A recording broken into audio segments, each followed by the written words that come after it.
Калектыў больш 50 гадоў выступае на самых розных сцэнах Беларусі, на значных мерапрыемствах і міжнародных фестывалях. Гэта людзі, якіх аб'ядноўвае не толькі танец, але і беларускія нацыянальныя традыцыі. Гледачы купалаўскага тэатра ўжо бачылі праграмы, прысвечаныя абрадам у розныя сезоны года, з адпаведнымі танцамі ў пастаноўцы спачатку Валянціны Гаявой, а цяпер Ірыны Грушовай.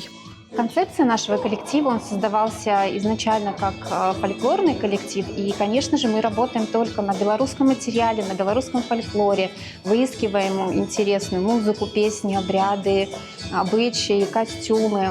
Мы сохраняем традиции, бережем то, что мы нашли, то, что еще есть, и развиваем. У гэты раз калектыў прадставіў праграму «Жніво», прысвечаную часу збору ўраджаю, цёплым асеннім дням і плённай працы нашага народа.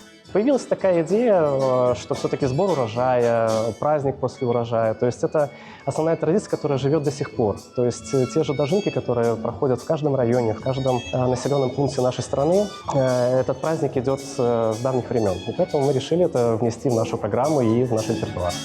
Праграма ўключала прэм'еры, сярод якіх нумары «Закаці яснае сонейка», «Туман ярам», «Жнеі», «Жніво». Аднак пастаноўшчыкі не пакінулі без увагі і нумары залатога фонду ансамбля «Харошкі», якія ўжо полюбіліся як гледачамі, так і самімі танцорамі.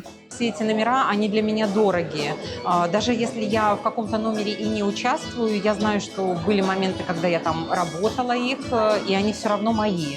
Они все равно родные, и я все равно точно так же переживаю. Звучат музыки, даже когда ты сидишь, гримируешься или переодеваешься на следующий номер, и слышишь музыку с другого номера, ты танцуешь, у тебя движется каждая жилочка. Канцэрт пазнаёміў наведвальнікаў са старадаўнімі абрадамі і каштоўнасцямі нашай культуры, на што абапіраецца і што дэманструе праз песню і танец калектыў «Харошкі».